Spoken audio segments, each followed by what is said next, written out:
الحمد للہ رب العالمین والصلاة والسلام علی رسولہ الکریم اما بعد۔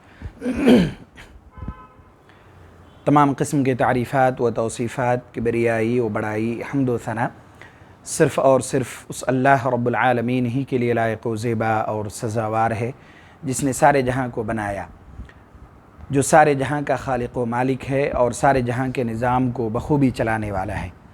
بعدہ بے شمار درود و سلام نازل ہو نبی آخر الزماں محمد عربی صلی اللہ علیہ وسلم پر۔ حاضرین مجلس، نماز کا طریقہ یہ شروع ہوا گزشتہ درس میں، اور کچھ باتیں آپ کے سامنے آ چکی، اور میں نے کہا تھا کہ انشاءاللہ ایک بار شروع سے سرسری طور پر دوبارہ آپ کے سامنے وہ باتیں رکھ دوں، تاکہ جو لوگ نئے ہیں یا پہلی دفعہ آئے ہیں ان کے سامنے بھی وہ وضاحت ہو جائے۔ اور اس سے پہلے بھی یہ بات آ چکی ہے کہ پوری کوشش یہ ہے کہ قرآن و حدیث کی روشنی میں آپ کو جو صحیح طریقہ ہے نماز کا، اور اللہ کے نبی صلی اللہ علیہ وسلم کے سنت کے مطابق جو نماز کا طریقہ ہے وہ آپ کے سامنے رکھے جائیں، بغیر کسی کے طعن و تشنیع کے، تاکہ اس کے دلائل بھی آپ کے سامنے ہوں اور اس کی صراحت بھی اچھی طرح سمجھ میں آ جائے کہ ہمیں نماز کس طرح ادا کرنی ہے۔ بات اصل میں تکبیر تحریمہ کے بعد ثنا پڑھنے تک پہنچی تھی، اور سورہ فاتحہ سے جو ہے آگے انشاءاللہ بڑھنا ہے۔ اس سے پہلے میں سرسری طور پر بتا دیتا ہوں کہ نماز کے طریقہ بیان کرتے وقت ہم نے کہاں سے بات شروع کی تھی۔ سب سے پہلی چیز جو آپ کے سامنے آئی تھی وہ تھی نیت۔ اس کی وضاحت بھی کی گئی تھی، مختصر طور پر بتاتا ہوں تاکہ زیادہ وقت اس میں لگے نہیں، اور سارے دلائل بھی آپ کے سامنے نہیں رکھے جائیں گے، ورنہ پھر اتنے وقت لگ جائیں گے جتنے گزشتہ درس میں لگے تھے، پھر وہیں تک پہنچ پائیں گے۔ نیت کے تعلق سے آپ کے سامنے یہ بات آئی تھی کہ الفاظ کچھ نہیں ہے کہ الفاظ سے نیت کیے جائیں، وہ دل کے ارادے کا نام ہے۔ لہٰذا جب آپ اور ہم نماز کے لیے آئیں، جو نماز ہم ادا کر رہے ہیں اس کے تئیں ہمارے دل میں یہ نیت ہونی چاہیے کہ ہم یہ نماز کیا کر رہے ہیں، اللہ کے لیے ادا کر رہے ہیں بس۔ اس کے بعد جو مرحلہ ہوتا ہے وہ ہوتا ہے نماز کے شروع کرنے کا، اور جس تکبیر سے نماز کی شروعات ہوتی اس تکبیر کا نام آپ کو بتایا تھا، کیا کہتے ہیں اس کو؟ تکبیر تحریمہ۔ اور اس کی وجہ بھی آپ کے سامنے آئی تھی کہ اسے تکبیر تحریمہ کیوں کہا جاتا ہے، دوبارہ دہرانے کی ضرورت نہیں ہے۔ یعنی جب ہم نماز شروع کرتے ہیں تو پہلی مرتبہ جب اللہ اکبر کہتے ہیں، اس تکبیر کو تکبیر تحریمہ کہا جاتا ہے، کیونکہ اس تکبیر کے کہنے کے بعد جو جائز چیزیں ہیں نماز کے دوران وہ بھی حرام ہو جاتی ہیں، جیسے کھانا پینا، بات چیت کرنا، ادھر ادھر دیکھنا، یہ ساری چیزیں، اس لیے اس تکبیر کو تکبیر تحریمہ کہتے ہیں۔ تکبیر تحریمہ کے بعد، بلکہ تکبیر تحریمہ کے وقت ہی کہہ لیجئے، رفع الیدین کا بھی مسئلہ ہے۔ آپ کے سامنے یہ بات بھی آئی تھی دلائل کی روشنی میں کہ رفع الیدین کہاں کہاں کرنا ہے۔ اس کے طریقے کے تعلق سے بھی آپ کو بتلایا گیا تھا کہ دو طریقے حدیث سے وارد ہیں، کہ یا تو آپ اپنے سینے تک ہاتھ اٹھائیں یا مونڈھے تک، ہے نا، یا تو یہاں تک یا تھوڑا اوپر۔ بعض لوگ اس کو ایسا کرتے ہیں، ایسا ٹچ کرتے ہیں، اس کے کوئی ثبوت احادیث سے یا قرآن کی آیات سے ہمیں نہیں ملتی ہیں۔ اور بعض دفعہ رفع الیدین کرتے ہوئے کچھ تکلفات بھی ہوتی ہیں۔ مثال کے طور پر کوئی رفع الیدین کر رہے ہیں، کوئی تو آئے، یہ صحیح طریقہ نہیں ہے رفع الیدین کا، یہ جو طریقہ ہے ایسا نہیں۔ رفع الیدین میں ہاتھ اس طرح ہونا ہے نا، اور کچھ لوگ ایک دم ایسا کرتے ہیں، یا کچھ آتے ہیں ایسا یوں ہاتھ کر کے جو ہے شروع ہو جاتے ہیں۔ تو رفع الیدین کا جو صحیح طریقہ اللہ کے نبی صلی اللہ علیہ وسلم نے ہمیں بتلایا وہ یہ ہے کہ ہاتھ کی انگلیاں جیسے ویسی رہیں گی نارمل، سامنے ہاتھ کرنے ہیں ایسا، اور یا تو سینے تک اٹھائیں یا تھوڑا اور اوپر مونڈے تک، یعنی کان کے لو تک نیچے تک اٹھائیں، ہے نا، اور بالکل بغیر کسی تکلف کے، انگلیاں پھیلا کے نہیں، بہت زیادہ سکڑ کے نہیں، یوں نہیں، ایسا نہیں، بس سیدھا یوں رفع الیدین ہمیں کیا کرنا ہے۔ ہاتھ باندھنے کے تعلق سے آپ کے سامنے بات آئی تھی جو بہت اختلافی مسئلہ ہے، بتلایا تھا ہمیں، کچھ تفصیلات بھی آپ کے سامنے میں نے رکھی تھی کہ پہلی چیز کہ کہاں باندھنی ہے، وائل ابن حجر رضی اللہ تعالیٰ عنہ سے جو روایت آپ کے سامنے آئی تھی اس کی صرف اشارہ کر دیتا ہوں۔ صحیح ابن خزیمہ کی روایت ہے جس میں انہوں نے کہا کہ اللہ کے نبی صلی اللہ علیہ وسلم نے ہاتھ کہاں باندھے؟ سینے میں۔ اور تھوڑی سی وضاحت میں نے کر دی تھی کہ سینہ بعض دفعہ دیکھیں گے آپ کہ سینہ سمجھ کے پتہ نہیں یوں ایسے ہاتھ باندھتے ہیں، یہ سینہ نہیں ہے، میں نے کہا تھا یہ گلا ہے، گردن تقریباً پہنچ گئے۔ تو یہ جو طریقہ بعض لوگ دیکھتے ہیں، بہت کم دکھتے ہیں لیکن دکھتے ہیں کوئی ایسا یہاں پہ باندھنے کا، وہ صحیح طریقہ نہیں ہے۔ سینے پہ ہاتھ باندھنا ہے کہا گیا نا، تو سینے پہ یہ سینہ یہاں سے سینے کا حصہ ہے، تو یہاں باندھنی ہے ہاتھ۔ یہ طریقہ بتلایا گیا تھا آپ کے سامنے۔ اور باندھنا کیسے ہے اس کے تعلق سے بھی ایک ابو داؤد کی روایت آپ کے سامنے آئی تھی کہ اللہ کے نبی صلی اللہ علیہ وسلم نے ایک تو سینے میں باندھنے کا حکم دیا اور کس طرح باندھنا ہے وہ بھی بتلایا کہ یہ جو آپ کا یہ حصہ ہے اس کے پیچھے کا حصہ کہ بائیں ہاتھ سینے پہ رکھنے کے بعد یہ جو حصہ ہے یہ اس کے پیچھے کے حصے میں آئے، یا دوسرا طریقہ کیا کرے، یہ جو آپ کی کلائی ہے وہ کلائی اس کے اوپر آ جائے، یا تو یہ ایک طریقہ، دوسرا یہ، اور تیسرا کیا کہا گیا تھا، یہ جو ذراع ہے اس کے اوپر آئے۔ بعض لوگ ایسے پکڑتے ہیں، یہ ایکچولی ذراع نہیں ہے، یہ کیا ہے، کوہنی ہے نا، یہ ذراع نہیں ہے، ذراع یہ حصہ ہے۔ تو یہ بھی سمجھنے کی ضرورت ہے، کچھ لوگ دیکھیں گے آپ ایسے باندھتے ہیں، یہ صحیح طریقہ نہیں ہے، یہ ذراع ہے تو یہ یہاں پہ باندھنے ہیں۔ یہ تین طریقے بتلائے گئے تھے، اور یا تو آپ ہاتھ رکھیے یا پکڑیے۔ پکڑیے سے کیا بتلایا گیا تھا کہ بعض دفعہ بہت تکلفات سے پکڑے جاتے ہیں، یہ 2 انگلیاں ایسے کرنا ہے، پھر ایسے رکھنا ہے، پھر 3 انگلیاں ایسے پکڑنا ہے، اس کی بھی کوئی ثبوت نہیں ہے۔ یا تو ہاتھ رکھنا ہے کہ نارمل جیسے آپ رکھتے ہیں رکھیے، ہے نا، یا پھر پکڑنا ہے تو پورے ہاتھ سے پکڑیے، پورے ہاتھ سے۔ ابھی جب پریکٹیکل آئے گا تو انشاءاللہ باضابطہ کھڑے ہو کے جو ہے دکھلائے جائیں گے۔ یا تو رکھیے، ہے نا، یا پھر پکڑنا ہے تو پورے ہاتھ سے پکڑیے، ایسا تکلفات کے ساتھ نہیں۔ یہ طریقہ آ گیا تھا۔ اس کے بعد آپ کے سامنے یہ بات آئی تھی کہ اللہ کے نبی صلی اللہ علیہ وسلم کو صحابہ اکرام نے یہ پوچھا کہ تکبیر تحریمہ کے بعد آپ کچھ دیر کیا رہتے ہیں، سکوت اختیار کیے رہتے ہیں، کچھ دیر آپ خاموش رہتے ہیں، اس وقت آپ کیا پڑھتے ہیں؟ تو آپ صلی اللہ علیہ وسلم نے وہ جو دعا آپ کے سامنے آئی تھی جو اکثر نمازوں میں ہم پڑھتے ہیں، یعنی جسے ہم دعائے استثناء بھی کیا بولتے استفتاح بھی کہتے ہیں، ہے نا، اللہم باعد بینی والی، وہ آپ کے سامنے پڑھ کے بھی بتلایا گیا تھا۔ وہ دعا اللہ کے نبی صلی اللہ علیہ وسلم نے یہ ارشاد فرمایا کہ وہ دعا میں پڑھتا ہوں، تو صحابہ اکرام نے بھی سیکھی۔ اور آپ کے سامنے یہ بات بھی آ چکی تھی کہ استفتاح میں کئی دعائیں حدیث سے وارد ہیں، ہے نا، سبحانک اللہم وبحمدک وتبارک اسمک وتعالی جدک ولا الہ غیرک، یہ والی دعا بھی ہے۔ اللہم باعد بینی، یہ والی دعا بھی ہے۔ انی وجہت وجہی للذی فطر السماوات، یہ والی بھی دعا ہے۔ اور کئی ایک دعائیں حدیث سے وارد ہیں، ان میں سے کوئی ایک بھی آدمی پڑھ لے تو کیا ہو جائے گی، جو ثنا بولتے جس کو دعائے ثنا، وہ ادا ہو جائے گی۔ اور یہ کب پڑھی جاتی ہے؟ تکبیر تحریمہ ہم نے کر لی، ہاتھ کہاں تک اٹھانا تھا ہم نے اٹھا لیا، کس طرح باندھنا تھا ہم نے باندھ لی، اور پھر اس کے بعد یہ کیا کرنا ہے ہمیں، یہ دعا استفتاح پڑھنی ہے۔ اس کے بعد ایک چیز اور آ گئی تھی، وہ تعوذ اور تسمیہ والی، یعنی اعوذ باللہ اور بسم اللہ پڑھنے کے حکم سے، کہ جب ہمارا دعائے ثنا کیا ہو جائے، مکمل ہو جائے، اختتام کو پہنچ جائے، تو اب ہمیں کیا پڑھنی ہے؟ قرآن میں آیا نا کہ جب بھی قرآن کی تلاوت کرو فاستعذ باللہ، تو کیا کرو، اللہ کی پناہ چاہو، یعنی اعوذ باللہ من الشیطان الرجیم پڑھو۔ یہ آیا تھا نا، یہ حکم آیا تھا۔ یہاں تک باتیں آپ کے سامنے آ چکی تھی۔ اب یہاں سے آگے بڑھتے ہیں اور پھر آپ کے سامنے وضاحت کے ساتھ کچھ آج جو ہے کچھ باتیں آپ کے سامنے انشاءاللہ نماز کے طریقے سے متعلق رکھتے ہیں۔ میں کوشش یہ کر رہا ہوں کہ یہ باتیں تھوڑی تفصیل سے بتلاؤں، کیونکہ عام طور سے جو طریقے وغیرہ ہیں نماز کے، یہ بہت لمبے وقت تک جو ہے بعض دفعہ نہیں سننے کو ملتی ہیں۔ اس طرح کے پروگرامات بھی جب ہوتے ہیں تو دروس کے ٹائپ کے ہوتے ہیں، طریقہ باضابطہ جو ہے وہ نہیں ہو پاتا ہے۔ تو دروس وغیرہ ہوتے ہیں، دوسرے بہت سارے عنوان پر ہوتے ہیں، جب نماز کے تعلق سے یہاں رکھا گیا ہے تو کوشش یہ کر رہا ہوں کہ پوری تفصیل کے ساتھ، وضاحت کے ساتھ، دلائل کے ساتھ آپ کے سامنے باتیں آئیں، وہ سمجھ میں بھی اچھی طرح آتی ہے، اور کچھ غلطیاں خامیاں رہتی ہیں تو وہ ابھی سمجھ میں بھی آتی ہے، پریکٹیکل جب ہوں گی تو اور زیادہ اچھے سے سمجھ میں آ جائے گی ایکچوئل کرنا کیا ہے، کس طرح ادا ہمیں کرنی ہے۔ تو اب آ جائیے سورہ فاتحہ پر۔ یہ بھی بہت خطرناک اختلافی مسئلہ ہے۔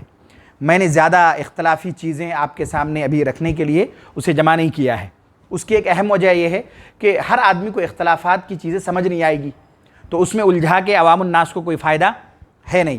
اس لیے جو صحیح اور درست بات ہے اہل علم کے نزدیک، وہ بات آپ کے سامنے رکھتا ہوں تاکہ چیزیں بالکل کیا ہو جائے، واضح ہو جائے۔ اصل جو اختلاف ہے وہ یہ ہے کہ سورہ فاتحہ کے پڑھنے کے تعلق سے اختلاف ہے، وہ بھی کس وقت؟ جب آدمی جماعت سے نماز ادا کرے، انفرادی نہیں۔ انفرادی تو ہر شخص کو پڑھنا ہے، استفتاح کے بعد، دعائے استفتاح کے بعد سورہ فاتحہ کی تلاوت کرنی ہے۔ جماعت کے ساتھ کچھ اختلافات ہیں، کسی کے نزدیک جو ہے نہیں پڑھنا ہے سورہ فاتحہ، اور اکثروں کے نزدیک سورہ فاتحہ پڑھنا کیا ہے؟ ثابت ہے، اور حدیث کی روشنی میں بھی اسی کا علم ہوتا ہے۔ اور یہ حدیث بہت مشہور ہے، بہت مشہور ہے کہ آپ نے بھی کئی دفعہ سن رکھی ہوں گی۔ حضرت عبادہ بن صامت رضی اللہ تعالی عنہ سے روایت ہے، بخاری کی روایت ہے، آپ صلی اللہ علیہ وسلم نے یہ ارشاد فرمایا، لا صلاة لمن لم يقرأ بفاتحة الكتاب۔ اللہ کے نبی صلی اللہ علیہ وسلم نے یہ ارشاد فرمایا کہ اس شخص کی نماز ہی نہیں ہوگی جس نے نماز میں سورہ فاتحہ کی تلاوت نہیں کی۔ حدیث میں جو میں سمجھانے کی کوشش کر رہا ہوں تاکہ آپ کو فیوچر میں بھی یہ چیزیں ذہن میں رہے، وہ یہ کہ حدیث میں کسی چیز کی تعین نہیں کی گئی کہ یہ حدیث اکیلا آدمی نماز پڑھے اس کے لیے ہے یا جماعت سے پڑھے اس کے لیے نہیں ہے، ایسی کوئی تعین ہے اس روایت میں؟ نہیں ہے، عموم ہے۔ اللہ کے نبی صلی اللہ علیہ وسلم نے کیا ارشاد فرمایا؟ کہا اس شخص کی نماز ہی نہیں ہوگی، لا صلاۃ لمن لم یقرأ بفاتحۃ الکتاب، اس شخص کی نماز ہی نہیں ہوگی جس نے سورہ فاتحہ کی تلاوت نہیں کی۔ تو جب عموم ہے تو اس میں سب لوگ داخل ہوں گے، انفرادی پڑھ رہا وہ بھی، جو جماعت سے پڑھ رہا وہ بھی، جو پیچھے ہے وہ بھی، جو امام ہے وہ بھی، سارے لوگ شامل ہوں گے۔ اس سے پتہ چلا کہ سورہ فاتحہ کی تلاوت اگر نہ ہو نماز میں تو نماز نہیں ہوگی۔ تو سورہ فاتحہ کیا ہو گیا؟ پڑھنا رکن ہو گیا، یعنی سورہ فاتحہ کی تلاوت نماز کا ایک رکن ہے، یہ اگر چھوٹ جائے تو نماز نہیں ہوگی۔ اب یہ بات بھی تھوڑی سی سمجھانے کی کوشش کرتا ہوں تاکہ اور تھوڑی وضاحت ہو جائے۔ قرآن کی ایک آیت ہے کہ جس میں اللہ تبارک و تعالیٰ نے یہ ارشاد فرمایا، وَإِذَا قُرِئَ الْقُرْآنُ فَاسْتَمِعُوا لَهُ وَأَنصِتُوا، ہے نا، کہ جب قرآن کی تلاوت کی جائے تو کیا کرو؟ غور سے سنو اور خاموش رہو۔ اصل میں جن کے نزدیک سورہ فاتحہ کی تلاوت نہیں کرنے کے بارے میں آیا، ان کی یہ دلیل ہے نا۔ اس کو اب سمجھیے تھوڑی سی وضاحت کے ساتھ، بات بہت اچھی طرح سمجھ آئے گی۔ جب یہ قرآن کی یہ آیت نازل ہوئی، اس کے بعد اللہ کے نبی صلی اللہ علیہ وسلم نماز پڑھا رہے تھے، صحابہ کرام پیچھے سے کیا کر رہے تھے؟ وہ بھی آپ کے ساتھ قرآن کی تلاوت کر رہے تھے، تو آواز آ رہی تھی اس کی۔ جب آپ نماز پڑھا رہے تھے اس کی آواز کیا ہو رہی تھی؟ آ رہی تھی۔ اللہ کے نبی صلی اللہ علیہ وسلم جب نماز سے فارغ ہوئے کہا، بھئی کون تلاوت کر رہے تھے؟ یعنی آواز آ رہی تھی مجھے۔ تو صحابہ کرام نے کہا ہم کر رہے تھے۔ تو آپ صلی اللہ علیہ وسلم نے یہ ارشاد فرمایا کہ بھئی سورہ فاتحہ کے علاوہ کسی چیز کی تلاوت مت کرنا۔ اس سے بھی یہ سمجھ میں آتا ہے کہ سورہ فاتحہ کی تلاوت کرنی ہے۔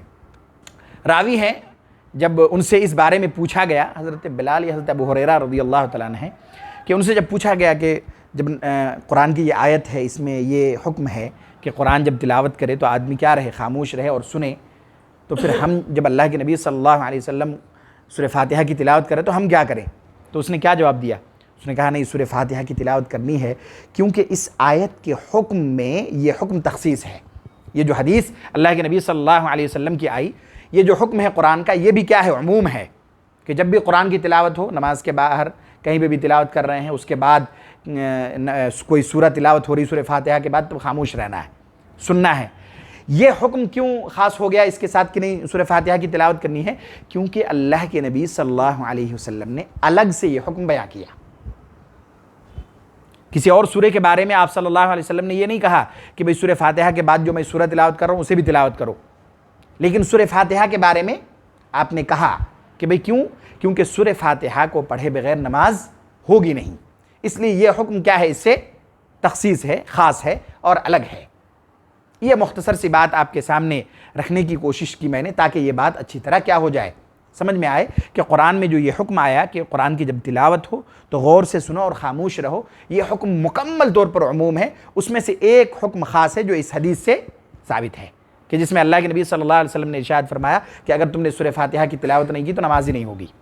یہ حکم اس میں کیا ہے؟ اس سے الگ ہے. اس حدیث کی وجہ سے یا اس طرح کی جو روایت اور موجود ہے اس طرح کی روایتوں کی وجہ سے یہ حکم اس سے الگ ہو جاتا ہے. یہ بات اس لیے آپ کے سامنے رکھ دی گئی تاکہ وضاحت سے سمجھ میں آئے. اب سورہ فاتحہ کے بعد آمین کہنے کے بارے میں بھی بہت اختلاف ہے. آمین تو کہنا ہے، سب کے نزدیک یہ ثابت ہے، لیکن اختلاف جس مسئلے میں ہے وہ کس میں ہے؟ زور سے اور آہستہ کہنے کے بارے میں ہے نا. اب ایک بات کی میں وضاحت کرتا ہوں رک کے، پھر اس کے بعد احادیث آپ کے سامنے رکھتا ہوں تاکہ بات اچھی طرح سمجھ آئے. آمین کہنے کے بارے میں کوئی اختلاف نہیں ہے، سب کے نزدیک کہنے ہیں. آمین زور سے کہنے ہیں، چلا کے نہیں کہنے ہیں، ہے نا. زور سے کا معنی بعض دفعہ پتہ نہیں لوگ یہ سمجھتے ہیں کہ اتنے زور سے کہو کہ ہل جائے سب، اتنا زور سے نہیں، زور سے کہنے اس کے بارے میں آیا.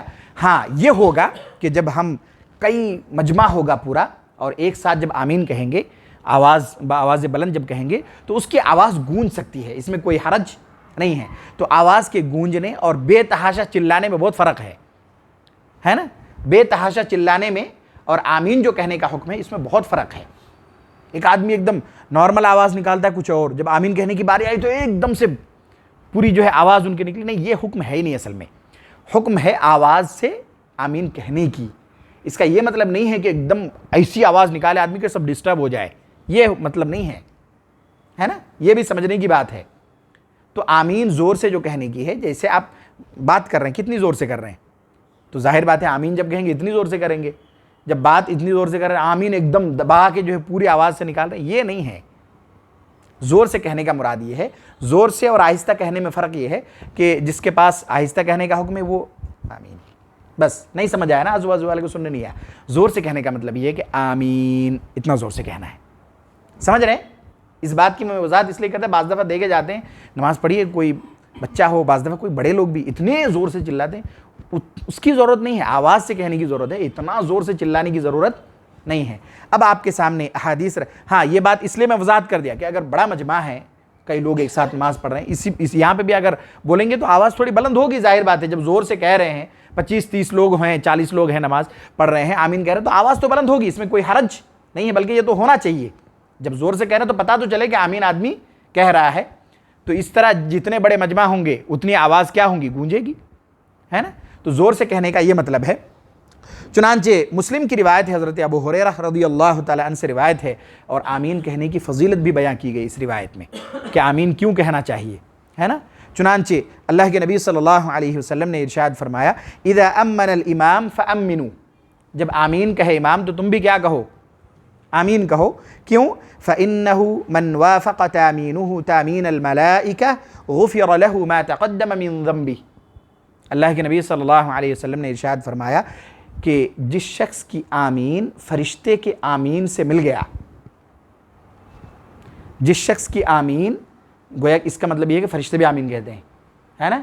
جس شخص کی آمین فرشتے کے آمین سے مل گیا تو اس کے پچھلے گناہ معاف کر دیے جائیں گے. کتنی بڑی فضیلت ہے، بہت بڑی فضیلت. اس میں بھی بعض وقت کوتاہی ہوتی ہے، نہیں بولتے ہیں لوگ، ایسے کھڑے رہتے ہیں. بہت بڑی فضیلت ہے نا آمین کہنے کی. جب امام نے کہا آمین تو کیا کرنا ہے؟ آمین کہنا ہے. اور اللہ کے نبی صلی اللہ علیہ وسلم نے ارشاد فرمایا کہ جس شخص کی آمین فرشتے کے آمین سے کیا ہو جائے؟ میچ کر جائے تو اس کے پچھلے گناہ معاف ہو جائیں گے.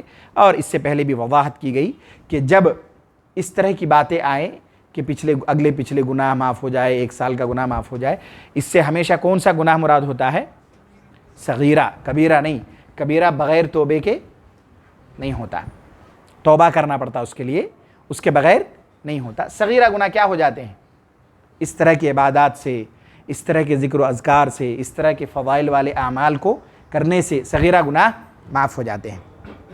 بخاری کی روایت ہے، حضرت ابو ہریرہ رضی اللہ تعالیٰ عنہ سے روایت ہے کہ رسول اللہ صلی اللہ علیہ وسلم نے ارشاد فرمایا اذا قال الامام غیر المغضوب علیہم ولا الضالین فقولوا آمین فإنه من وافق قوله قول الملائکہ غفر له ما تقدم من ذنبہ.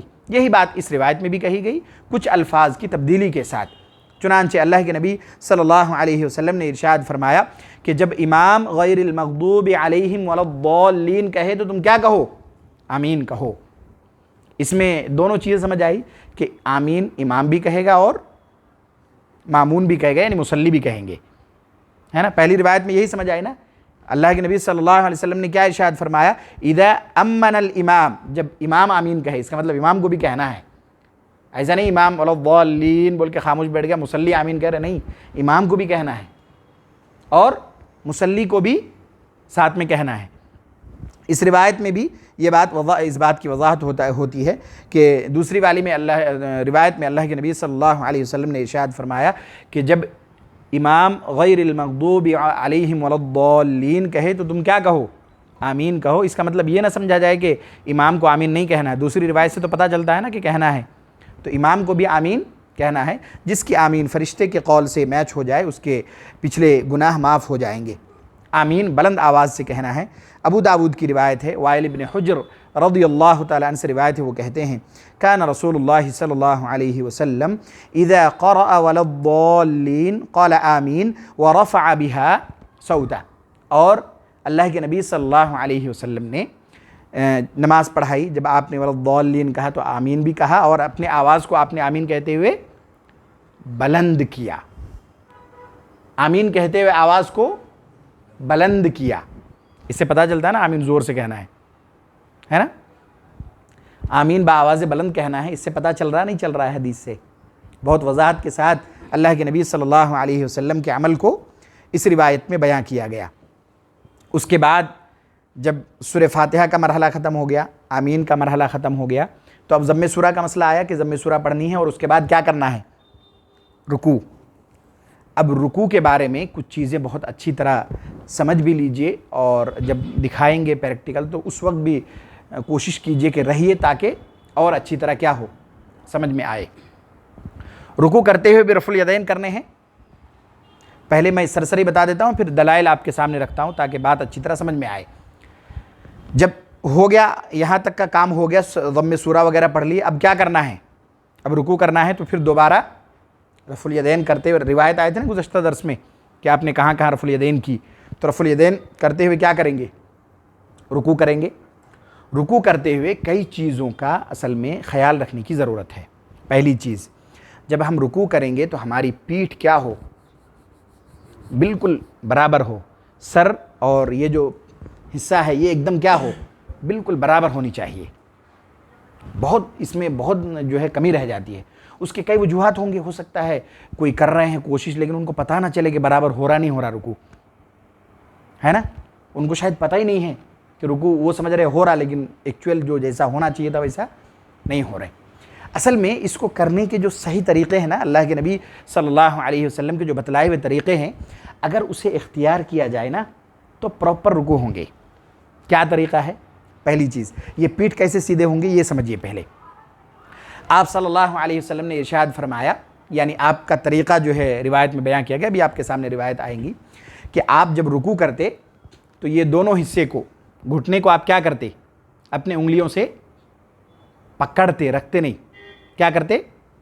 پکڑتے، اور یہاں پر آپ کی انگلیاں ایسے ہوتی، یعنی ایسے پکڑتے تھے آپ، سمجھ گئے؟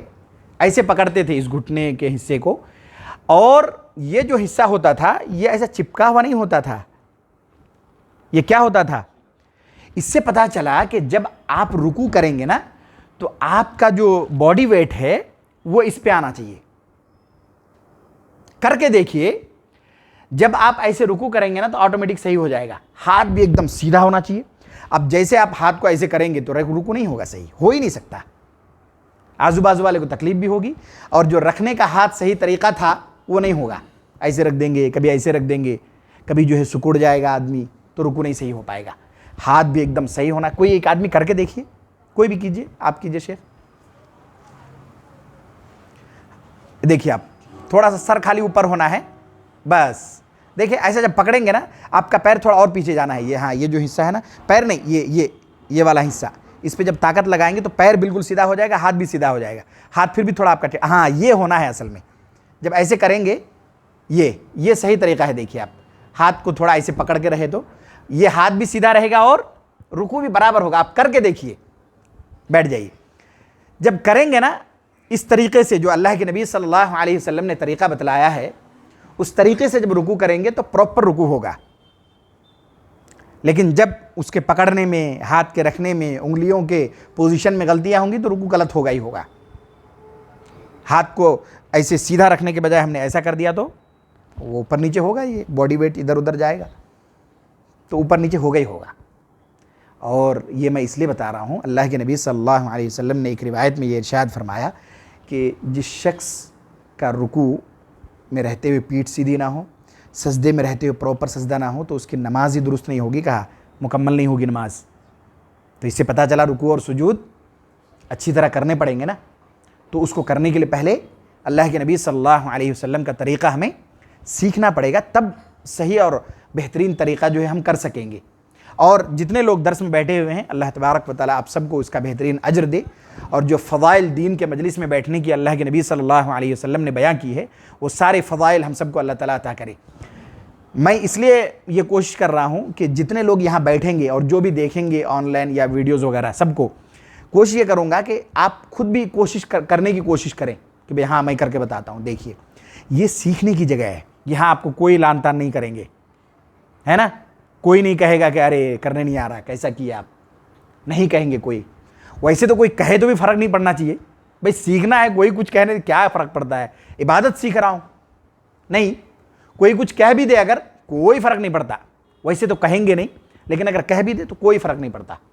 نہیں آ رہا ٹھیک ہے، کوئی مسئلہ نہیں آ رہا تھا، سیکھ رہا ہوں، اب کم سے کم میں سیکھ تو رہا ہوں اس عمر میں۔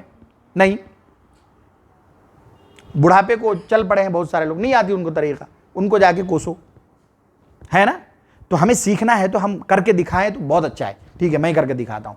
جب انشاءاللہ رکھیں گے نا وہ سیشن، تو پھر جو چاہے آپ میں سے کر کے دکھانا چاہے بالکل دکھائیے، تاکہ اچھی طرح بات سمجھ میں آئے اور آپ کو خود پتہ چل جائے کہ میرے رکوع درست ہو رہے نہیں ہو رہے۔ جب نماز کا طریقہ اور اس کے ساری چیزوں کے کرنے کا طریقہ درست ہوگا نا، تو آپ کے نماز میں خشوع خضوع پیدا ہوگی۔ ہماری نمازوں میں جو خشوع خضوع میں کمی رہ جاتی نا، وہ صحیح طریقہ اختیار نہ کرنے کی وجہ سے رہ جاتی۔ ایسے ہاتھ رکھ دیے ہیں رکوع میں تو آزو بازو والے لگیں گے، ہو سکتا ہے وہ دھکیل دے، کہاں سے خشوع آئے گا بتائیے؟ جب نماز پڑھیں گے اور ہماری نماز سے کسی کو تکلیف نہیں ہوئے گی، تب نہ ہمارے اندر خشوع خضوع پیدا ہوں گی۔ اب آئیے کچھ آپ کے سامنے روایتیں اس تعلق سے رکھی جاتی ہیں تاکہ اور بات اچھی طرح سمجھ میں آئے۔ ترمذی کی روایت حضرت ابو مسعود انصاری رضی اللہ تعالیٰ عنہ سے روایت ہے، وہ کہتے ہیں قال رسول اللہ صلی اللہ علیہ وسلم، آپ صلی اللہ علیہ وسلم نے ارشاد فرمایا، لا تجزئ صلاة لا يقيم فيها الرجل، یعنی صلبہ، صلب کہتے ہیں اس حصے کو، ہے نا؟ صلبہ کس میں؟ فی الرکوع والسجود، اس شخص کی نماز مکمل طور پر نہیں ہوتی جس کے پیٹھ رکوع میں کیا نہ ہو، سیدھا نہ ہو، اور سجدے میں جس طرح ہونا چاہیے اس طرح نہ ہو، تو نماز مکمل نہیں ہوتی۔ تو یہ بہت خطرناک چیز ہے نا کہ اگر ہم رکوع اور سجود اچھی طرح نہیں کر رہے ہیں تو نماز ہمارا جو ہے اس میں کمی رہ جائے گی، ہے نا؟ اللہ کے نبی صلی اللہ علیہ وسلم کے طریقے کے مطابق نماز ادا نہیں ہو پائے گی۔ ایک دوسری روایت میں ابو داؤد ہی کی روایت حضرت ابو مسعود البدری رضی اللہ تعالیٰ عنہ سے روایت ہے، وہ کہتے ہیں کہ رسول اللہ صلی اللہ علیہ وسلم نے ارشاد فرمایا، لا تجزئ صلاة الرجل حتى يقيم ظهره في الركوع والسجود، یہ ارشاد فرمایا کہ اس شخص کی نماز مکمل طور پر نہیں ہوگی جس کی پیٹھ سیدھی نہ ہو رکوع میں، اور سجدے میں جس طرح ہونا چاہیے بالکل اس طرح نہ ہو۔ اس کے بعد آگے ہاتھ کی انگلی گھٹنے پر رکھنا ہے، بخاری کی روایت ہے، یعنی یہ جو انگلی ہے اس پہ رکھنا ہے اسے، ہے نا؟ اس کو پکڑنا ہے۔ اس میں بخاری کی روایت ہے، اللہ کے نبی صلی اللہ علیہ وسلم نے یہ ارشاد فرمایا، وَإِذَا رَكَعَ أَمْكَنَ يَدَيْهِ مِنْ رُكْبَتَيْهِ ثُمَّ حَصَرَ ظَهْرَهُ، اور ترمذی کی روایت ہے جس میں اللہ کے نبی صلی اللہ علیہ وسلم نے ارشاد فرمایا، یعنی آپ کے عمل کو راوی نے بتلایا، رکع کہ آپ نے رکوع کیا، فَوَضَعَ يَدَيْهِ عَلَى رُكْبَتَيْهِ، اور اپنے دونوں ہاتھ کو اپنے اس حصے میں آپ نے رکھا۔ اس کے بعد آگے ارشاد فرمایا كَأَنَّهُ قَابِضٌ عَلَيْهَا، اور آپ نے صرف رکھا نہیں، اس طرح رکھا گویا کہ آپ اسے پکڑے ہوئے ہوں، اس کو ایسے رکھے نہیں، ایسا پکڑ کے تھے، ہے نا؟ گویا کہ آپ اسے کیا ہو، پکڑے ہوئے ہوں۔ وَوَطَّرَ يَدَيْهِ فَنَحَّاهُمَا عَنْ جَنْبَيْهِ، اور اپنے ہاتھ کو ایک پہلو سے کیا کر رہے تھے، ایک دم کھل کے، ایسا پہلو میں لگا کے نہیں، پکڑ کے ہاتھ بالکل سیدھا۔ جب رکوع کریں گے اور پکڑیں گے، ہاتھ بالکل سیدھا کر دیں گے، رکوع پرفیکٹ ہو جائے گی۔ اللہ کے نبی صلی اللہ علیہ وسلم نے یہی روایتوں سے جو آپ صلی اللہ علیہ وسلم کے اعمال سے، اقوال سے پتہ چلا، رکوع کے صحیح طریقہ یہ ہے جو آپ کے سامنے ابھی آئی۔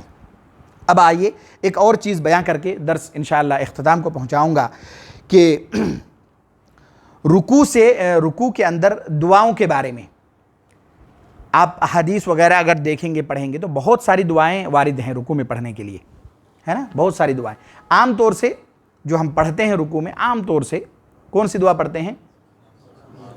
یہ سبحان ربی العظیم، یہ پڑھتے ہیں عام طور سے، یا اگر زیادہ کوئی پڑھتے ہیں تو وہ والی دعا پڑھتے ہیں سبوح قدوس، یہ والی دعا پڑھتے ہیں نا۔ اس کے علاوہ بھی اور بھی کئی ساری دعائیں ہیں رکوع میں پڑھنے کے لیے۔ آپ حصن المسلم وغیرہ اگر یاد کرنا چاہتے ہیں، حصن المسلم وغیرہ میں دیکھیے رکوع کی دعائیں ہیں، اس میں کئی دعائیں وارد ہیں، کوئی بھی اس میں سے پڑھیے، پڑھ سکتے ہیں، ہے نا۔ عام طور سے جو پڑھے جاتے ہیں نماز میں ہم پڑھتے ہیں وہ سبحان ربی العظیم اور سجدے میں سبحان ربی الاعلی، یہ دعائیں وارد ہیں۔ چنانچہ ابو داؤد کی روایت ہے، حضرت حذیفہ رضی اللہ تعالیٰ عنہ سے روایت ہے، انہ صلی مع النبی صلی اللہ علیہ وسلم فکان یقول فی رکوعہ سبحان ربی العظیم وفی سجودہ سبحان ربی الاعلی، کہ وہ کہتے ہیں، راوی کہتے ہیں کہ انہوں نے اللہ کے نبی صلی اللہ علیہ وسلم کے ساتھ نماز پڑھی، حضرت حذیفہ رضی اللہ تعالیٰ عنہ انہوں نے نماز پڑھی، وہ کہتے ہیں کہ آپ صلی اللہ علیہ وسلم نے اپنے رکوع میں یہ دعا پڑھی سبحان ربی العظیم اور سجدے میں سبحان ربی الاعلی۔ کم سے کم یہ دعا تو سب کو یاد ہوں گی اور ہونی بھی چاہیے پڑھنے کے لیے، ہے نا۔ اس کے بعد ایک اور روایت ہے، حضرت عائشہ صدیقہ رضی اللہ تعالیٰ عنہ سے روایت ہے، ابو داؤد کی روایت ہے، جس میں اللہ کے نبی صلی اللہ علیہ وسلم نے یہ ارشاد فرمایا، وہ کہتے ہیں یقول فی رکوعی، حضرت عائشہ صدیقہ رضی اللہ تعالیٰ عنہ کہتی ہیں کہ آپ صلی اللہ علیہ وسلم اپنے رکوع میں اور سجدے میں کہا کرتے تھے سبوح قدوس رب الملائکۃ والروح، یہ دعا دونوں جگہ آپ پڑھا کرتے تھے، کہاں؟ رکوع میں بھی اور سجدے میں بھی۔ ایک چیز میں آپ کو بتانا چاہوں گا جو مناسب لگتا ہے مجھے، کچھ دعائیں یاد کریے اور کبھی یہ پڑھا کریے، تاکہ اللہ کے نبی صلی اللہ علیہ وسلم کے اعمال پر بھی ہم عمل کر سکیں نا، جو آپ کا طریقہ تھا۔ حضرت عائشہ صدیقہ رضی اللہ تعالیٰ عنہ کہتی ہیں کہ آپ رکوع اور سجود دونوں جگہ یہ دعا پڑھا کرتے تھے سبوح قدوس رب الملائکۃ والروح، یہ دعا آپ رکوع میں بھی پڑھتے تھے اور سجدے میں بھی پڑھتے تھے۔ ٹھیک ہے، سبحان ربی الاعلی اور سبحان ربی العظیم پڑھتے ہیں، لیکن کبھی کبھی اس کو بھی یاد کر کے پڑھنا چاہیے، تاکہ اللہ کے نبی صلی اللہ علیہ وسلم نے جو عمل کیا ہے اس پر ہم بھی کیا کر سکیں، عمل کر سکیں۔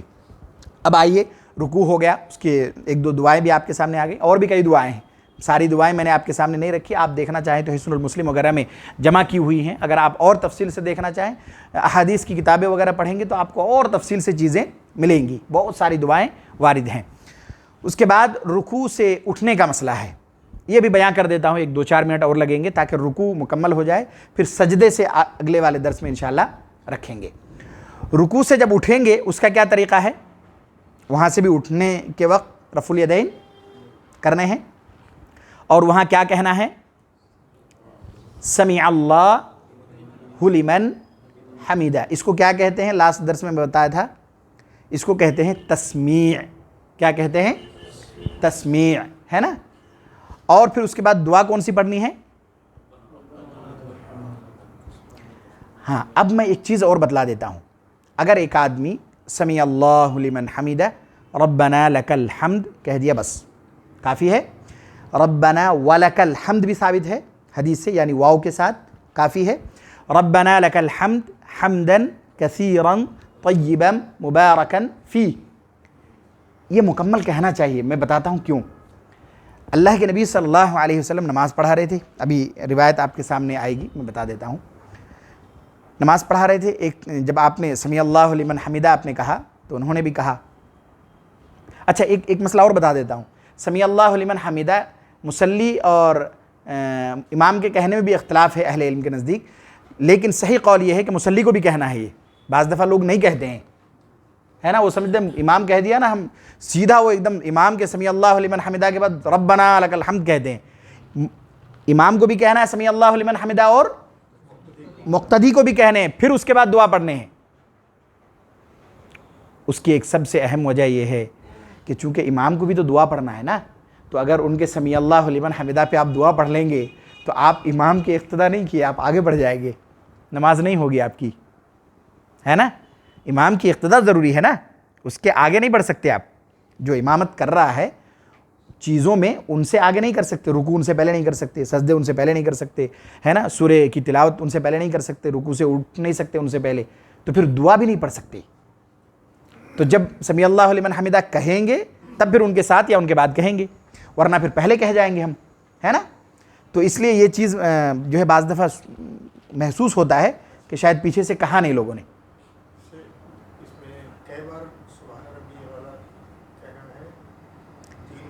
ہاں 3 بار یا اس سے زائد کتنی بار بھی کہہ سکتے ہیں، اس کا کوئی وہ نہیں ہے۔ مثال کے طور پر اللہ کے نبی آپ پوچھے تو میں ایک حدیث بتا دیتا ہوں سرسری طور پر صرف، کہ اللہ کے نبی صلی اللہ علیہ وسلم نے ایک مرتبہ نماز پڑھی اور آپ نے نماز میں رکعت میں پہلی رکعت میں سورہ بقرہ، آل عمران، نساء سب پڑھ دیا آپ نے۔ سمجھ رہے ہیں کتنے پارے ہو رہے ہیں؟ وہ 6-7 پارے ہو رہے ہیں تقریباً، ہیں یہ سارے پڑھ دیا آپ نے۔ 5.5 پارے تقریباً ہو رہے، 5.25 پارے۔ کتنا ٹائم لگتا ہوگا اندازہ لگایا آپ؟ اتنی دیر آپ نے قیام کی۔ روایت میں آیا جب آپ نے رکوع کیا تب بھی رکوع بھی اتنی دیر کی، رکوع بھی آپ نے اتنی دیر کی جتنی دیر آپ نے قیام کیا، اور رکوع میں آپ یہ دعا پڑھ رہے تھے۔ تو آپ نے کتنی مرتبہ پڑھی ہوں گی، اور بھی دعائیں جو وارد، اس لیے کہہ رہا ہوں نا، دوسری دعائیں بھی اللہ کے نبی صلی اللہ علیہ وسلم پڑھا کرتے تھے، یہ دعائیں بھی پڑھی ہوں گی، دوسری دعائیں بھی آپ نے پڑھی ہوں گی، کتنی مرتبہ پڑھی ہوں گی اس کی کوئی تعین حدیث سے نہیں ہے۔ 3 مرتبہ کے بارے میں آیا ہے جس کے بارے میں اہل علم نے باتیں کہی ہیں۔ آپ 1 مرتبہ کہیں تو بھی ہو جاتی، 1 مرتبہ کہنا وہ ہے، 3 مرتبہ یا اس سے زائد جتنی مرتبہ کہیں۔ اللہ کے نبی صلی اللہ علیہ وسلم کا جو طریقہ ہے وہ 3 مرتبہ کہنے کے بارے میں ہے، اور اس سے زائد بھی آپ جتنی مرتبہ چاہے کہیں، جتنا آپ کو موقع ملے، ہے نا۔ جب جماعت سے نماز پڑھیں تو آپ کو بعض دفعہ اتنی زیادہ کا نہ ملے، لیکن جب آپ تنہائی میں نماز پڑھ رہے ہیں تو آپ جتنی دفعہ چاہیں اسے پڑھیں۔ اس کے بعد جب رکوع سے اٹھیں گے تو سمیع اللہ لمن حمدہ دونوں کہیں گے، امام بھی اور مقتدی بھی، اور یہ دعا پڑھیں گے، کون سی؟ ربنا، یا تو لک الحمد یا ولک الحمد، یا پھر وہ لمبی والی جو ابھی پڑھ کے سنایا، لمبی والی پڑھنی چاہیے۔ کیوں؟ کیونکہ ابھی وہی بات بتا رہا تھا نا، اللہ کے نبی صلی اللہ علیہ وسلم نماز پڑھا رہے تھے، ایک صاحب پیچھے سے یہ دعا اتنی آواز سے پڑھی انہوں نے کہ آپ نے وہ دعا سنی، ہے نا۔ تو جب آپ نے سنی تو کہا کس نے پڑھا بھی؟ کون تھے وہ بات کرنے والے یعنی پڑھنے والے؟ تو صاحب نے کہا میں نے پڑھا، ہے نا، انہوں نے کہا میں نے پڑھا اللہ کے نبی صلی اللہ علیہ وسلم۔ تو آپ نے یہ ارشاد فرمایا کہ اس بات کو، یعنی یہ جو دعا آپ نے پڑھی ہے، اس چیز کو لکھنے کے لیے 30 سے زائد فرشتہ آپس میں وہ کر رہے تھے مقابلہ، کہ میں لکھوں گا تو میں لکھوں گا، سمجھ رہے ہیں؟ 30 سے زائد فرشتے نے آپس میں وہ کیا مسابقہ کہ میں ہی لکھوں گا۔ انہوں نے کہا نہیں میں لکھوں گا، یعنی یہ عمل اتنا پسند آیا، انہوں نے کیا کہا کہ نہیں میں لکھوں گا میں لکھوں گا۔ 30 سے زائد جو فرشتے ہیں انہوں نے آپس میں، تو اللہ کے نبی صلی اللہ علیہ وسلم نے یہ ارشاد فرمایا کہ یہ بہت بہترین کیا ہے؟ عمل ہے۔ تو اس سے پتہ چلا یہ مکمل دعا پڑھنی چاہیے۔ آئیے اس کے بھی دلائل آپ کے سامنے رکھے جاتے ہیں۔ بخاری کی روایت ہے حضرت عبد الرحمن بن حارث انہ سمع ابا ہریرہ رضی اللہ عنہ یقول، کہ انہوں نے حضرت ابو ہریرہ رضی اللہ تعالیٰ عنہ کو کہتے ہوئے سنا، کان رسول اللہ صلی اللہ علیہ وسلم اذا قام الى الصلاة یکبر حین یقوم، کہ جب آپ نماز کے لیے کھڑے ہوتے تو تکبیر کہتے، یعنی وہی تکبیر تحریمہ، ثم یکبر حین یرکع، پھر آپ تکبیر کہتے جب آپ رکوع کرتے، ثم یقول، جب آپ رکوع سے اٹھتے تو کہتے سمیع اللہ لمن حمدہ حین یرفع صلبہ من الرکعہ، جب آپ رکوع سے اپنے پیٹھ اٹھاتے، یعنی رکوع سے جب آپ اٹھتے تو سمیع اللہ لمن حمدہ آپ کہا کرتے تھے۔ ثم یقول وہو قائم، جب آپ کھڑے ہو جاتے تو کہتے ربنا لک الحمد، قال عبداللہ کہتے ہیں ولک الحمد، کہ آپ نے ولک الحمد بھی کہی، یعنی واو کے ساتھ بھی اور بغیر واو کے بھی، دونوں طرح صحیح ہے۔ بخاری کی روایت حضرت رفاع بن رافع الزرقی رضی اللہ تعالیٰ عنہ سے روایت ہے، وہ کہتے ہیں کننا یوما نصلی وراء النبی صلی اللہ علیہ وسلم، کہ ایک مرتبہ ہم نے آپ صلی اللہ علیہ وسلم کے پیچھے نماز پڑھی، فلما رفع رأسہ من الرکعہ، پھر جب آپ نے اپنا سر اٹھایا رکعت سے، قال، تو کہا سمیع اللہ، رکعت یعنی رکوع، رکعت کہیں دوسری چیز نہ سمجھ لیجئے، رکعت کا لفظ ہے، اس سے مراد رکوع ہے نا۔ جب آپ نے اپنا سر اٹھایا رکوع سے، قال، کہا سمیع اللہ لمن حمدہ، یعنی آپ نے یہ کہا، قال رجل وراءہ، تو ایک شخص آپ کے پیچھے تھے، انہوں نے کہا ربنا ولک الحمد حمدا کثیرا طیبا مبارکا فیہ، فلما انصرف قال من المتکلم، جب نماز سے فارغ ہوئے تو آپ پلٹ کر آپ نے کہا کون تھا بھائی وہ، کون پڑھے وہ نماز، مطلب یہ دعا، قال انا، انہوں نے کہا میں نے پڑھا اللہ کے نبی صلی اللہ علیہ وسلم۔ یہ چیز میں نے پڑھی تھی. قال آپ نے یہ ارشاد فرمایا رأيت بضعة وثلاثين ملكا يبتدرونها أيهم يكتبها اول. آپ صلی اللہ علیہ وسلم نے ارشاد فرمایا کہ میں نے 30 سے زائد صحابہ کو دیکھا کہ وہ آپس میں مسابقہ کر رہے ہیں, کمپٹیشن کر رہے ہیں کہ کون پہلے لکھے گا یہ جملہ. وہ کہہ رہے ہیں میں لکھوں گا تو میں لکھوں گا. 30 سے زائد فرشتے نے یہ کیا کیا, مسابقہ کیا, انہوں نے کہا کہ میں لکھوں گا پہلے. تو یہ دعا جو ہے مکمل طور پر کیا کرنی چاہیے, پڑھنی چاہیے. یہاں تک یہ باتیں یعنی آج کا درس رہنے دیتے ہیں. انشاءاللہ آگے سجود اور پھر اس کی دعائیں, اس کے درمیان کی دعائیں اور دیگر چیزیں انشاءاللہ آپ کے سامنے آئیں گی. اخیر میں اللہ تبارک و تعالی سے دعا ہے کہ اللہ تبارک و تعالی ہم سب کو نماز سنت کے مطابق ادا کرنے کی توفیق نصیب فرمائے. آمین.